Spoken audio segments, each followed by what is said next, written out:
what's up? Red Panda Anthem. Red Panda, what's good? Let me ask you this: something that's very hot in the news.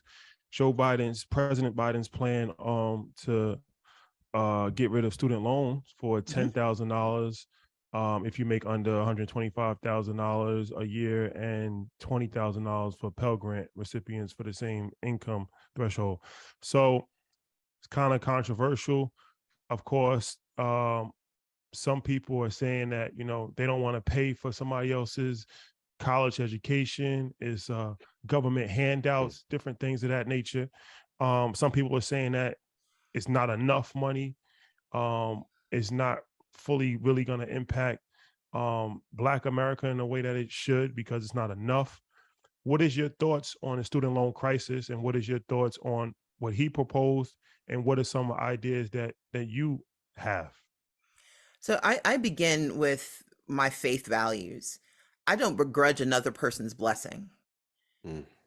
That $10,000, that $20,000 can be the difference between someone else's child being able to get an education and rise out of poverty.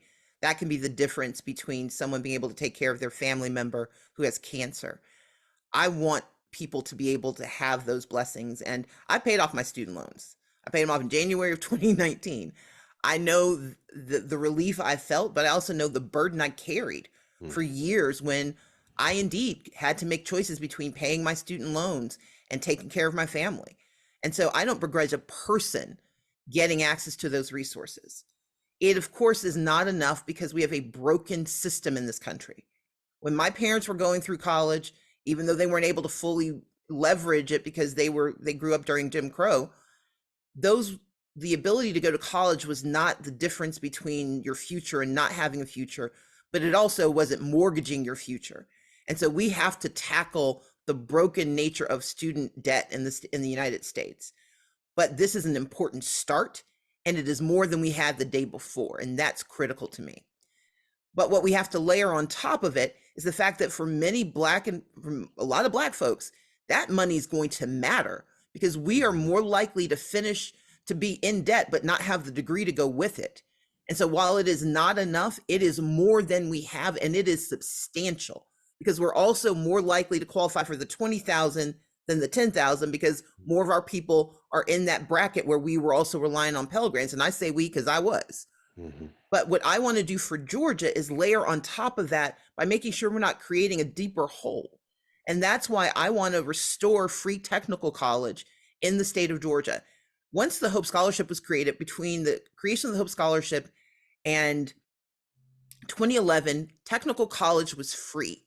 Because we had to save the Hope Scholarship from economic ruin, we had to decrease the award for what was called the Hope Grant.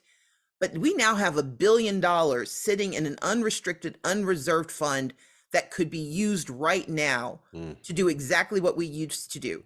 And that helps a lot of Black and brown folks, especially a lot of Black folks throughout the state of Georgia. So I want to restore that. Number two, I want to create need-based aid in Georgia. Georgia is one of only 2 states in the country that does not provide need-based aid, the only one in the South, which means if you want to see your way to college, you better not have a C average. That should not be the choice. And for Black students in Georgia, Black students are the least likely to get hope and the most likely to lose hope. But if we had need-based aid, we could fill in the gap. That, when you tie that to what's happening on the federal level, creates new opportunity. But the way to pay for it is critical. And that is that I want to use that unrestricted money that we already have, but I also want to expand gaming in Georgia, sports betting and casinos. That would generate $350 million a year upwards in order to invest in that education.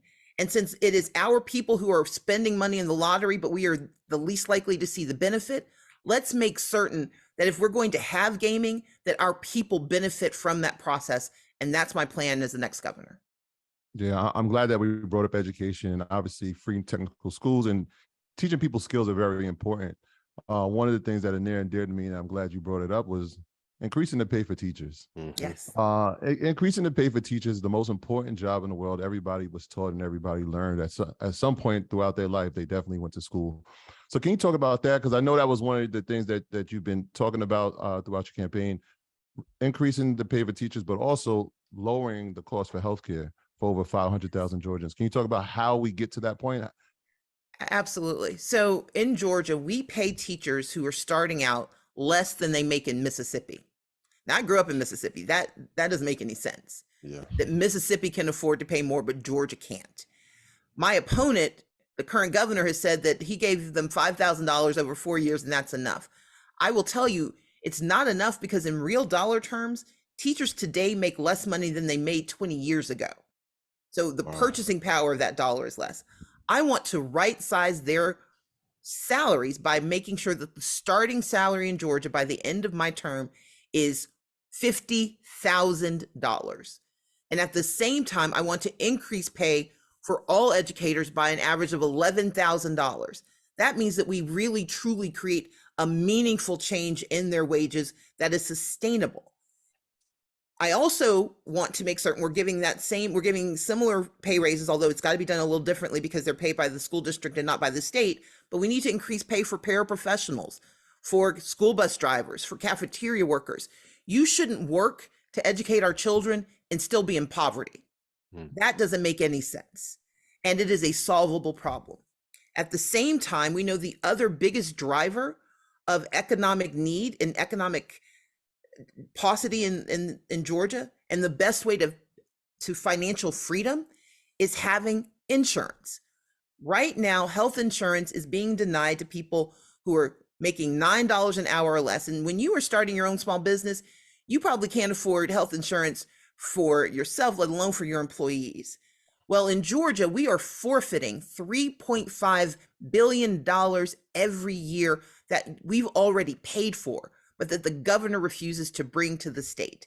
If we expand Medicaid, working people who make too much money to qualify for regular Medicaid, because for regular Medicaid, you got to be not only completely broke, but you also have to have a dependent or be disabled or be a senior, or you have to be able to buy into the Affordable Care Act, buy into Obamacare, and you have to make not a lot, but a lot more money than those making $9 an hour do.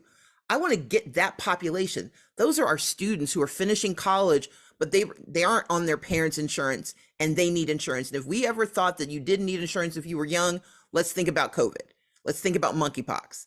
But I also want those folks who are starting their business, who want to quit their job but can't afford to leave because they can't afford to lose their health insurance. And so their dreams die because they can't afford to go.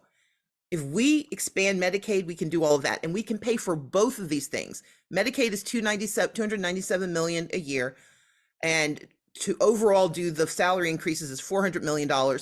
We have a $5 billion surplus in Georgia. Once we paid every bill, once we have put money into our savings account, 15%, once we've accounted for growth in population, we have $5 to $6 billion just sitting there. My opponent says that he wants to do tax cuts. What he means is he wants to give tax breaks to the wealthiest Georgians, because the average Georgian will see $193. The wealthiest Georgians will see $10,000 or more. I want to instead pay our teachers, pay for health care, save the Atlanta Medical Center, keep doctors in our state, invest in small businesses, all of the things I'm talking about. He wants to give the money to the wealthy. I want to spend the money on the people. And we can do every single thing I'm talking about without raising a dime in taxes. And if you don't trust me, go to my website. I'm a big old nerd. We have a spreadsheet on my website that walks you through how the math works. We can absolutely do this. This that Red Panda Anthem. Ian, what's up? This that Red Panda Anthem. Red Panda, what's good?